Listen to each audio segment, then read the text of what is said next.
प्रिय मित्राणि नमः संस्कृताय। आइए मैं फिर से आपके लिए एक सुंदर सा गद्यांश लेकर के आया हूँ। सीटेट के जितने भी अभ्यर्थीगण हैं सभी लोग ध्यान से इस गद्यांश को सुने और पढ़ें। दिसंबर में आप सभी का एग्जाम है और बहुत ही कम समय है, इसलिए मैं चाहूँगा कि आप सब अधिक से अधिक गद्यांश को पढ़ लें, सुन लें, देख लें, समझ लें, ताकि आपको परीक्षा में कोई भी दिक्कत ना हो, किसी भी प्रकार की कोई समस्या ना हो। तो देखिए, सबसे पहले आइए गद्यांश से शुरुआत करते हैं। क्या लिखा है कि पूरा गुजरात प्रदेशे एकस्मिन् ग्रामे एकम गुरुकुलम आसीत्। पूरा मतलब पहले, है ना। गुजरात प्रदेश में एकस्मिन् ग्राम, एक गांव में, एकम गुरुकुलम आसीत्, एक गांव था पहले प्राचीन काल में। कहीं एक जगह, कहां पर? तो बोले गुजरात प्रदेश में। बोले एकस्मिन् ग्राम, एक गांव में। गुजरात प्रदेश में एक गांव में एक गुरुकुल था। बोले तत्र 200 छात्रा, वहां पे तत्र मैंने वहां, कहा? उस गुरुकुल में। बोले 200 छात्रा, 200 छात्र, गुरुभ्य, गुरुओं से, है ना। गुरुभ्य ने बहुत सारे गुरुओं से। बोले अनेकान विषयान पठन्ति स्म, अनेक विषयों को पढ़ते थे। वहां पे छात्र जो है गुरुओं से अनेकान विषयान पठन्ति स्म, अनेक विषयों को पढ़ते थे। आगे क्या कह रहे हैं, देखिए ध्यान से आप सब। तेषां भोजनादि व्यवस्था एका नगर स्थिता संस्था अकरोत्। क्या बोले? कि तेषां भोजनादि व्यवस्था, तेषां के साम अर्थात गुरुकुलीय छात्राणाम, शिष्यानाम, उन गुरुकुल में रहने वाले शिष्यों की जो है भोजन आदि व्यवस्था। बोले भोजन आदि व्यवस्था एका नगर स्थिता संस्था, एका एक नगर स्थित संस्था जो है उनकी भोजन आदि व्यवस्था, उन सबों की भोजन आदि व्यवस्था करते थे। कि अकरोत है यहाँ क्री धातु का लंग लकार में, तो भोजन आदि व्यवस्था की। आगे चले। एकदा संस्था अधिकारिण, एक बार क्या हुआ कि जो संस्था के जो अधिकारी गण थे, वो संस्था अधिकारिण छात्रेभ्य एकम वैद्यम प्रेषितवन्तः। एक समय क्या हुआ, जो संस्था के जो अधिकारी लोग थे वो छात्रों के लिए एक वैद्य को भेजा। इनको वैद्य अर्थात डॉक्टर को। सह 3 मासान, वह जो वैद्यराज थे, बोले सह 3 मासान, 3 महीने तक, 3 मासान तत्र अवसत, वहां रहे। जो वैद्यराज गए डॉक्टर साहब, वो डॉक्टर साहब वहां कितने दिन तक? 3 महीने तक रहे। कितने महीने? 3 महीने। अवसत, या वस धातु लंग लकार में बन गया अवसत। किंतु कोपी रुग्णः तस्य समीपम चिकित्साये न आगच्छत्। क्या बोले? किंतु कोपी रुग्ण, कोई भी रुग्ण अर्थात रोगी भी व्यक्ति, तस्य समीपे, उनके समीप, बोले चिकित्साये, चिकित्सा के लिए, न आगच्छत्, नहीं आया। वो 3 साल रहे, वहां 3 महीने रहे। कौन? डॉक्टर साहब। किसमें? उस गुरुकुल में। किंतु बोले कोई भी रोगी, कोपी रोग रुग्ण तस्य समीप, उनके पास, चिकित्सा ये न आगच्छत्, चिकित्सा के लिए नहीं आए, कोई भी नहीं आया। किंतु आगे चलते हैं। ना न आगच्छत हो गया, ना आए। आगच्छत जो है यहाँ पर आंग उपसर्ग है, लंग लकार, लंग लंग लकार में बनता है आगच्छत। ठीक है। आगे वैद्यराज प्राधानाचार्यम अपृच्छत। वैद्यराज किनसे पूछे? प्राधानाचार्य से। डॉक्टर साहब पूछते हैं प्राधानाचार्य से, क्या? किम अत्र कोपी रोगी न भवति। वैद्यराज प्राधानाचार्यम अपृच्छत, वैद्यराज प्रधानाचार्य से पूछे, किम, किम मतलब क्या? अत्र, यहाँ, कोपी रोगी, यहाँ कोई रोगी नहीं होता है, माने किसी को रोग नहीं होता है। प्रधानाचार्य विहस्यवद, प्रधानाचार्य जो है वो हंस करके बोले। क्या बोले? कहे वैद्यराज माने डॉक्टर साहब, अस्य एकम रहस्यम अस्ति। डॉक्टर साहब, इसका एक रहस्य है। अत्र सर्वे तदा भोजनम कुर्वन्ति, यहाँ सब कोई तभी भोजन करते हैं, बोले यदा ते तीव्र क्षुधाम अनुभव, यदा वे सब, बोले तीव्र क्षुधाम अनुभव, बहुत जोर से जब उनको भूख लगती है, जब ऐसा अनुभव करता है, बोले तदा ते भोजनम कुरु, तभी वे सब क्या करते हैं, भोजन करते हैं।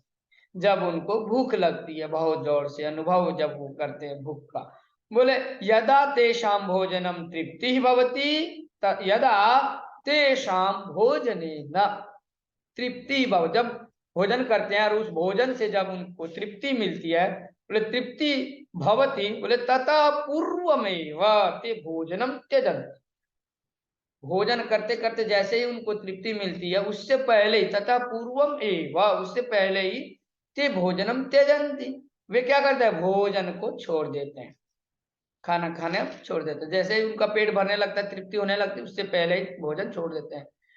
एतद एव, बोल रहे हैं एतद एव एतेषाम, इसीलिए बोले यही, एतद एव एतेषाम स्वास्थ्यस्य रहस्यम, यही इन लोगों का स्वास्थ्य का रहस्य है, इन सभी का स्वास्थ्य का जो रहस्य यही है। बोले भवान जानाति एव यत् स्वस्था नरः औषधम न सेवन्ति, प्रधानाचार्य कहते हैं डॉक्टर से कि आप तो जानते हैं, भगवान मतलब आप, भगवान जानाति अर्थात आप जानते ही, एवं मैंने ही, आप जानते ही हैं कि यत अर्थात कि स्वस्था नरा, जो स्वस्थ लोग हैं, बोले औषधम न सेवंती, स्वस्थ लोग औषध का सेवन नहीं करते हैं। तद वचनम श्रुत्वा, उनके वचन को सुन करके, तद वचनम श्रुत्वा वैद्य, डॉक्टर साहब हंस करके, हसित्वा मैंने हंस करके, अवदत कहे, क्या कहे, बोले अत्र मामा, ध्यान से सुनिएगा, क्या बोले, अत्र मैंने यहाँ, मम उपयोग नास्ति, या मेरा उपयोग ही नहीं है, अत्र मम उपयोग नास्ति, कौन बोले, डॉक्टर, अहम गच्छामि, मैं जाता हूँ, नमस्कार, ऐसे नमस्कार, वो वैद्यराज जो है प्रधानाचार्य से नमस्कार करके कहते हैं मेरा उपयोग यहाँ नहीं है, अहम गच्छामि, मैं जाता हूँ, यत्र रोगः, क्या फिर बोले, आगे बोलते हैं यत्र रोगः, जहाँ रोग है, यत्र रोगः तत्र वैद्य, जहाँ रोग है वही डॉक्टर है, जहाँ रोगी ये नहीं है वहां डॉक्टर क्या करेगा, इतना कह करके जो है कौन, वैद्य राज साहब वहां से चले जाते हैं। आइए अब हम प्रश्न की ओर चलेंगे। सबसे पहले देखिए 7वां नंबर का यह प्रश्न है, बहुत ही सुंदर सा प्रश्न है।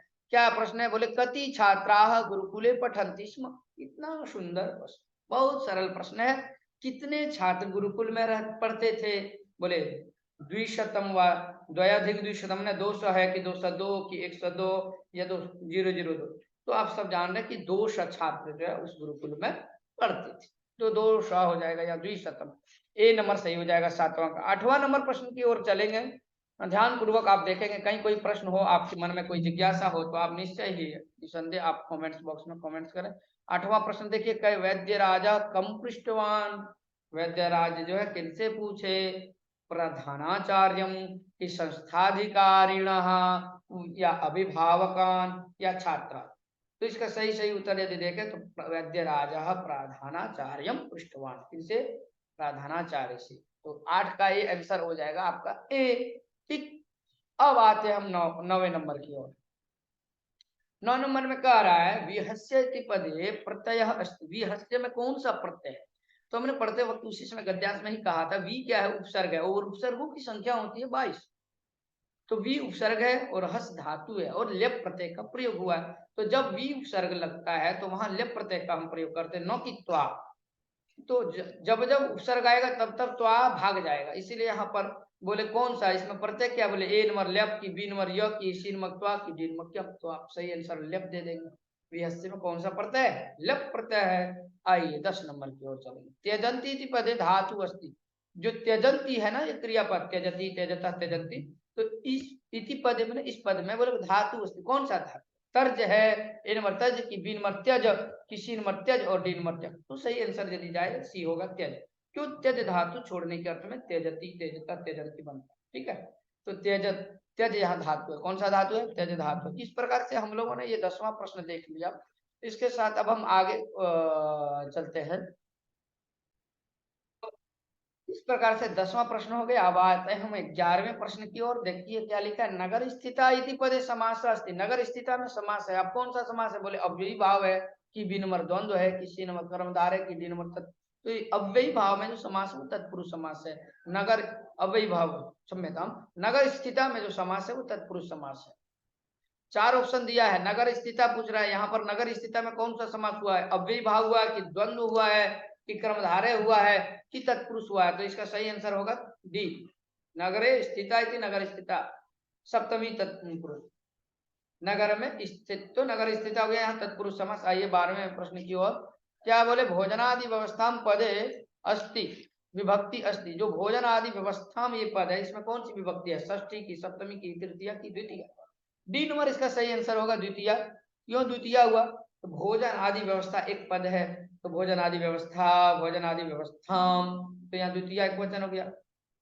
अब आइए हम लोग 13 नंबर लास्ट प्रश्न देखते हैं। अस्मिन अनुच्छेदे, इस अनुच्छेद में, इस गद्यांश में बोले सेवंते इति क्रियापद से किम, बोले जो सेवंते है इस क्रियापद का जो कर्तृपद है, सेवंते इति क्रियापद से कर्तृपदम, अस्मिन अनुच्छेद, इस अनुच्छेद में, इस गद्यांश में जो सेवंते पद आया, बोले इति क्रियापद से कर्तृपदम, इस क्रियापद का कर्तृपद क्या है, ए नंबर बोले भवान, बी नंबर स्वस्था, सी नंबर बोले नारा, या डी नंबर संस्था दिखा। तो सही आंसर यदि जाए देखा जाए तो सी होगा नारा, क्योंकि नारा प्रयोग हुआ है। क्यों कि वहां बोले ना नाराह सेवंते, ठीक है, तो नारा हो जाएगा। चलिए 14 नंबर देखते हैं। कोपी पदे संधि अस्ति, जो कोपी है इस पद में कौन सा संधि है, कोपी कह धन अपि कोपी, बोले ए नंबर व्यंजन संधि की, दूसरा यड़ संधि की, सी नंबर बोले विसर्ग संधि की, डी नंबर बोले स्तुत्व संधि। तो कोपी में जो है यहाँ सी नंबर होगा आंसर विसर्ग संधि। क्यों, कह धन अपि, कह में जो विसर्ग है उसको उत्त हुआ, फिर उधर से पूर्व रूप होकर कोपी बन गया, तो कोपी में कौन सा संधि है, तो कहेंगे विसर्ग संधि है।